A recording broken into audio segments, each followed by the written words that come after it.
Hello, fellow risk takers, and welcome to my worst investment ever. Stories of loss to keep you winning. In our community, we know that to win in investing, you must take risk, but to win big, you've got to reduce it. Ladies and gentlemen, I'm on a mission to help 1 million people reduce risk in their lives. To join me, go to myworstinvestmentever.com. Fellow risk takers, this is your worst podcast host, Andrew Stotz from A Stotz Academy, and I'm here with featured guest, Christopher Panagiotu. Christopher, are you ready to join the mission? I have never been more ready for anything in my entire life than to join the mission now. Well, let me introduce you to the audience. Chris hosts the Capitalize Your Finances podcast and is the original capitalizer, one who is absolutely obsessed with profoundly understanding what there is to know about their passion. Chris, take a moment and tell us about the unique value you are bringing to this wonderful world. Yes. Well, Andrew, first off, thank you for inviting me on the show. And second, regarding what I bring to the table, that's a little unique. So we were talking before the show to give your listeners the bullet points of Christopher A. Panagiotu, the Cap in Capitalize. I started out very early in the world of investing. Started investing when I was 10, started advising pseudo professionally at 14 after I took a stock course in 7th grade, started advising professionally at Union Bank of Switzerland at 18, got through college in 3 years, went to Morgan Stanley after that, joined a family office before I started Capitalize Your Finances, the planning practice. And so at the tender age of 32, I've accumulated 2 decades and 2 years of unbiased, award-winning financial wisdom. And I am ready to take the financial industry, rip the head off of it, and give people what they need to know on how to truly capitalize and become obsessively ruthless and committed to pursuing financial greatness. And what is wrong with the financial industry that you saw that kind of motivated you to take a different path? You got 4 hours? No, I'm Exactly. kidding. There's a lot there. So one of the things that I saw at the big firms, and I'm not going to knock, anyone here specifically. There may be a couple financial gurus that I'll throw under the bus, but as far as businesses and all that on a serious note, I don't go there. One thing I will say though is our industry is obsessed with selling based on emotional unintelligence regarding finance. Now, a lot of people go, what the heck does that mean? I'll give you a great example. And I was really good at this at UBS. So someone comes in and they don't have a clue on investing or planning, as they shouldn't, right? That's why they're coming in. Unfortunately, most people in our industry don't have a clue either. And so they go, okay, how do you feel about investing? And they go, I don't know. So guess what? You're a moderate, right? You're not aggressive. You're not conservative. People go, what does that mean? And now you take them down this rabbit hole of emotion, and then somehow you emotionally match them with a portfolio of investments that will quench their behavioral thirst. And then they don't understand when, if you've got a plain vanilla portfolio or a middle of the road, market just takes off and they don't take off as much. And they go, what the hell, Chris? Not now, but hypothetically. And I go, well, you had a moderate portfolio, right? If you wanted that type of return, you got to get a little more aggressive with it. And they are just ready to pull the trigger. Let's go. Okay. And then the market takes a dump. And they go, what the hell, Chris? And I go, well, if you didn't want that, you had to be a little bit more conservative. And it's this ongoing cycle. Now, I didn't understand that the backing of that, if you will, when I was at UBS and Morgan Stanley. I just saw it during 08. Okay. And I could go down a rabbit hole of Monte Carlos and why those don't really work, any of that stuff. But it wasn't until 2017, I came across the Dalbar study, which, for your listeners that are not aware, Dalbar study is a study that tracks behavioral finance. So it tracks different types of investment returns and benchmarks, but it also tracks how the average investor has done according to traditional advice. And I believe JP Morgan was the sponsor of that year. So from 1993 to 2012, this is in my book, the average investor lost to inflation by 0.5%, according to traditional financial advice. And so one of the things that I remember was, number one, oh my gosh, my gut instinct is now backed by, academic, results. And then secondarily, I'm not going to ask how someone feels. Not that I don't care. I just know statistically, it is the second leading killer to net worth accumulation. Number one being divorce, and I can't help you there. So I just scrapped that. And there was just a ton of things like that hit me. There was another one that hit me where let's go with the Monte Carlo simulator. People plug in all of these random data points. Well, again, in 2008, that went out the window. And so even though I didn't have the knowledge I have now, I'm sitting here going, well, wait a second. You had a 95% chance of success in March. And in 6 months, now you have a 30% chance of success. And you're probably going to have to go back to work. And statistically, you're not going to be able to come back from that loss. And so early on in my career, I was exposed to a number of things of what not to do. And that's what Charlie Munger always preaches. Tell me where I would die so I don't go there. And I accumulated all of these not to do's, and it was partially guttural. It was partially just, understanding that, okay, if everyone else is failing, I'm not going to go there. And then I backed it with my research. You fast forward today, that a lot of that was the foundation of what capitalizing your finances has become. So if we just talk about that one issue, I have a real problem with these types of surveys that are given by banks nowadays about the behavioral biases and stuff like that.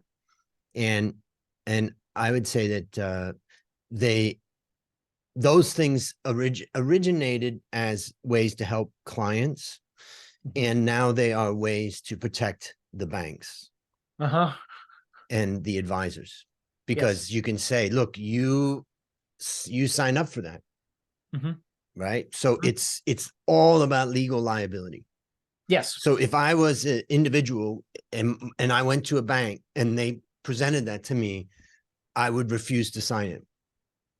Yeah. Or if I couldn't do business with them without signing it, I would say, just tell me what's the highest risk. That's the one I want. Everything else you're going to do is going to restrict me from all the other things. And you're going to construct some portfolio that is going to expose me to the biggest risk that you could possibly expose me to, that you'll never be blamed for. And that is shortfall risk. That 30 years from now, when I'm going to retire, you'd pegged me as a low risk guy. So you put me into bonds, my money didn't grow, and now I don't have enough money and I have to, and you will never be blamed for that. Who could have known, right? I mean, it's never going to go back to the advisor 30 years from now with that shortfall risk. And so for the listeners out there, it is a topic that I think you have to really think carefully about. So, oh yeah. Well, and even think of that. And I didn't mean to cut you off, but so if someone came in and they're, my age and they have low risk, not to, blow your brains out with theory, but that's arguably the riskiest thing you could do. Because you're going to have to save a whole heck of a lot more, versus, isn't the beauty of compounding, the more that snowball starts to go, really the less you have to put in, because the snowball is taking care of it for you. I think our industry has a totally misguided and misunderstood idea of what risk is. Like you said, it's based on covering their ass and not being liable. But you know what? Sometimes you just got to speak up and do what's right. Yep. And so just to reference, you talked about the Dalbar study, and they've been doing their study for many, many years. And I just went to their site And I see that it's an expensive study nowadays. It's almost $1,000. Yes. But many of us have seen the results of the past studies. And the key thing about the Dalbar study was that it was one of the few actually studies that really helped explain, here's the market return. Let's say it's 10% over the last 20 years. Yeah. And here's what the average investor captures of that return. And it's not 9.5, and it's not 9, and it's not 8, and it's not 7, and it's not 6.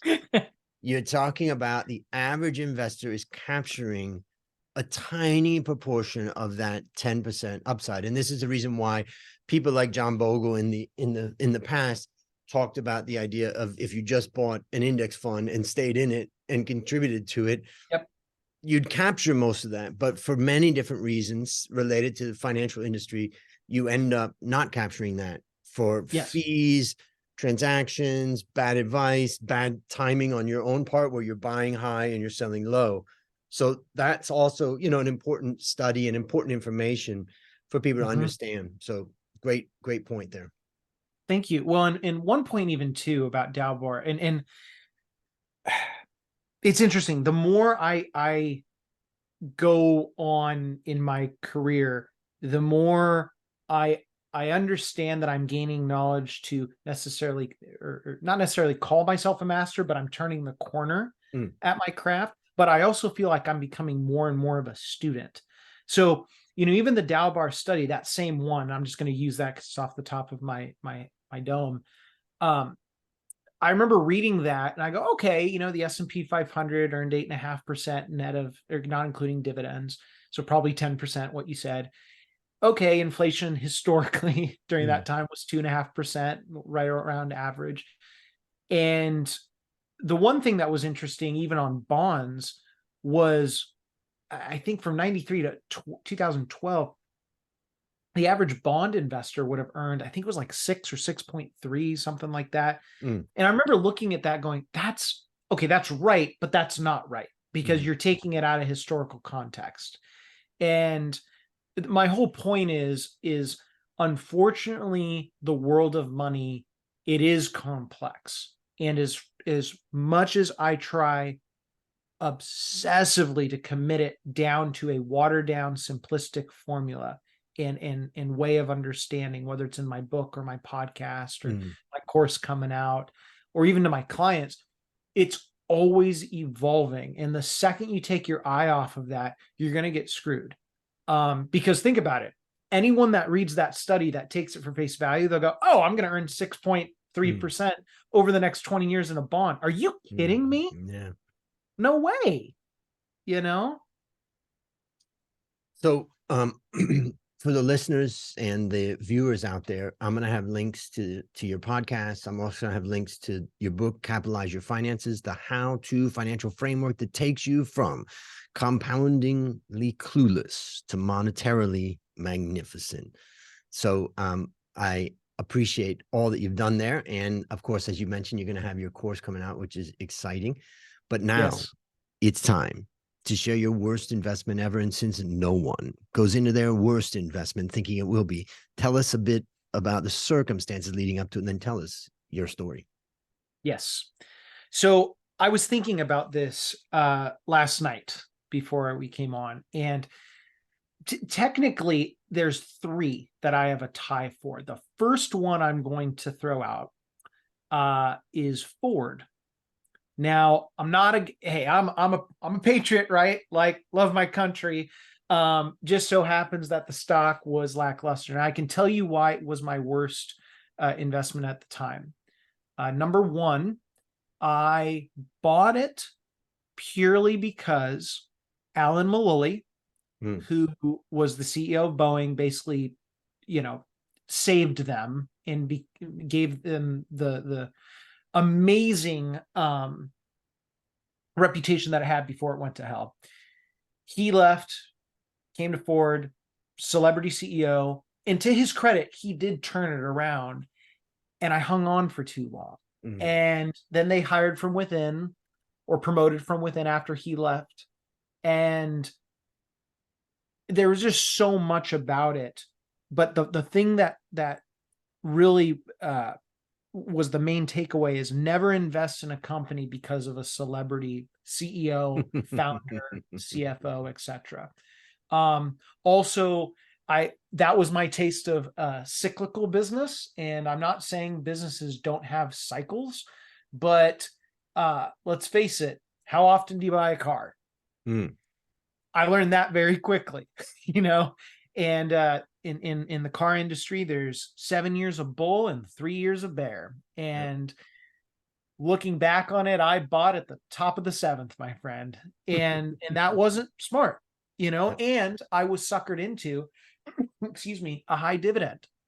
Well, then I remember thinking, oh, well, they were paying a high dividend to lure investors. They couldn't afford to pay that dividend. So that was number one. My second one is GameStop. Now, I was a gamer growing up. So in the 2000s, GameStop was awesome. I got to tell you really quickly some of my best childhood memories lining up outside GameStop. I can remember. By the way, there are some people that don't know what GameStop is. They may have heard it in the news and stuff like that. Okay. When you say lining up outside GameStop, what do you mean? Okay, so first off, GameStop was the go-to video game retailer where all they sold was video games. So for nerdy little youngins like myself growing up, and in most cases even adults, because most adults are gamers, or most gamers are adults, excuse me, that was like the go-to spot. Okay. And I remember when Nintendo came out with the new Mario Kart or Super Smash Brothers, I'm not kidding you, Andrew, there was a line probably a quarter mile outside of this GameStop, and we would wait till midnight, and it was the coolest thing. There were consoles all set up, there were tournaments, it was almost like a block party. But like, nerds are the kindest people in the world, and they're super accepting and friendly. So it was just fun. And then it would open up at midnight, we'd go and buy the game and go home and play, like not sleep. So you have a common mission. I had a common mission, right? So in the 2000s, even before that, but 2000s for sure, GameStop was it. And one thing that obviously put a wrinkle in that was when Xbox and PlayStation and Nintendo started selling on their platforms. Okay. No different than when Blockbuster died when Netflix came in. It's the same thing, but with video game specific. Well, the thing that GameStop had was people still loved the experience, right? It's all about the camaraderie, literally coming together. But let's face it, humans are lazy, and capitalism reveals that. So if you can make it easy, you're going to kill those that make it more difficult. And I hung on for dear life. Now I got out way before like the meme stock craze, like that was years before. But GameStop hooked me with the same thing that Ford did. Their dividend was huge, and I should have read the income statement. They couldn't afford it. Now, as far as investments, those were the two like black and white stocks. One that was awful, and this isn't investment related. I know, this was probably a little bit abstract, but I think it's valuable for your listeners. So, without getting into the weeds of it, I've no relation with my father anymore, and he had a side business, and I remember out of spite thinking, I'm going to start another business just to compete and steal that business away.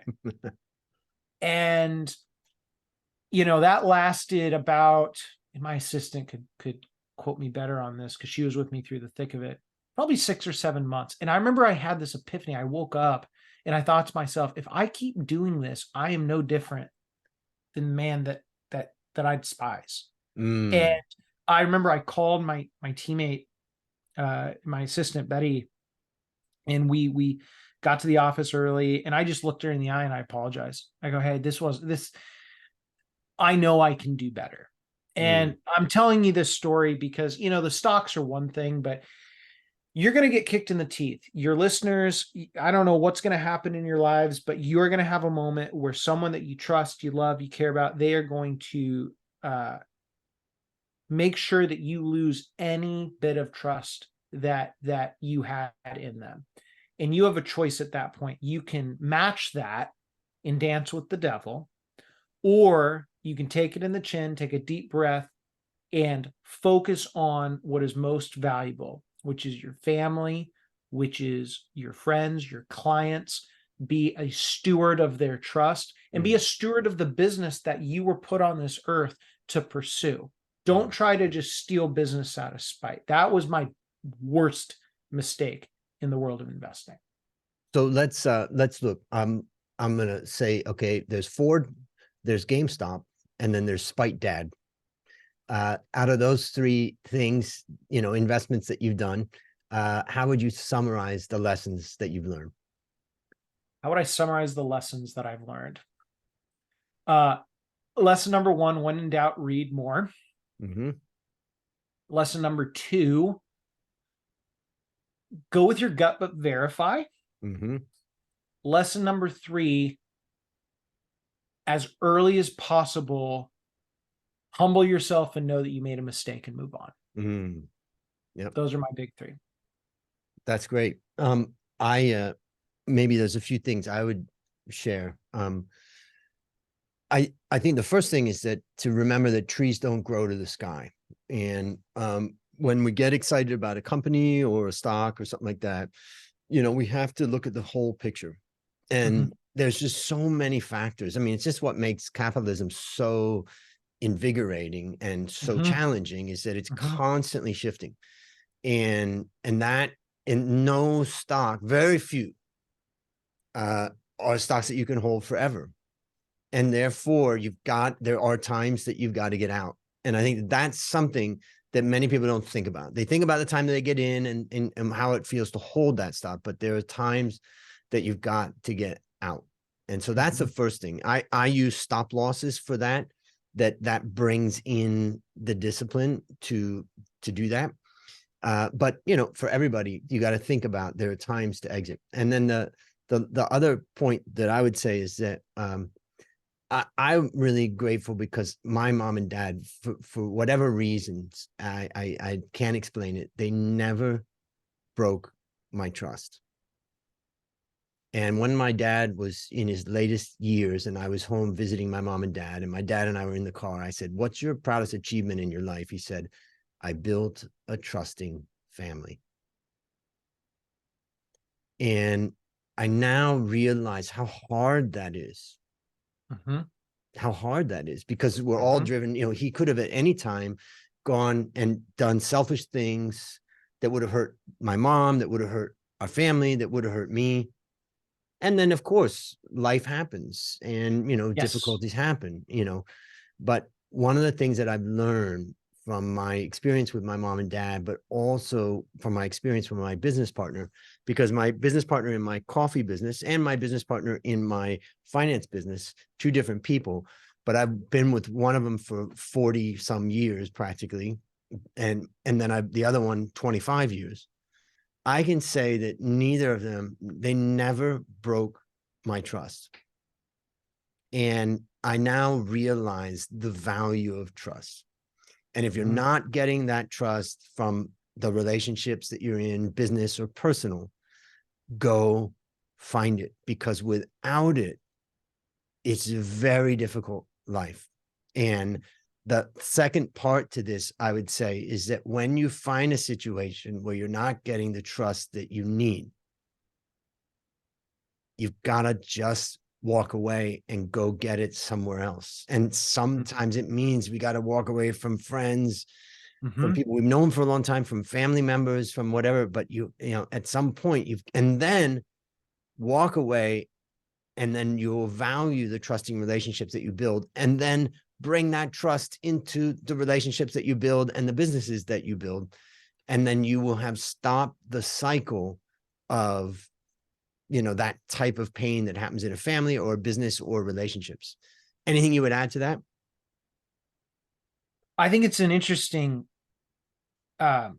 It's an interesting conundrum, the idea of success. So I become really good friends with a company, or the guys at a company called Book Thinkers, and Nick Hutchison is the founder, and he's become very quickly one of my best friends. And when they came up and interviewed me and did some video recordings, took them out to dinner, gave them the true capitalized treatment, if you will. And at dinner, it was interesting because we were talking about our my trials, tribulations, and all in all, I want to be crystal clear. I've had a wonderful life. I had an amazing childhood, but on the flip side, you could be treated right for 30 years by someone, and all it takes is one decision and you're done.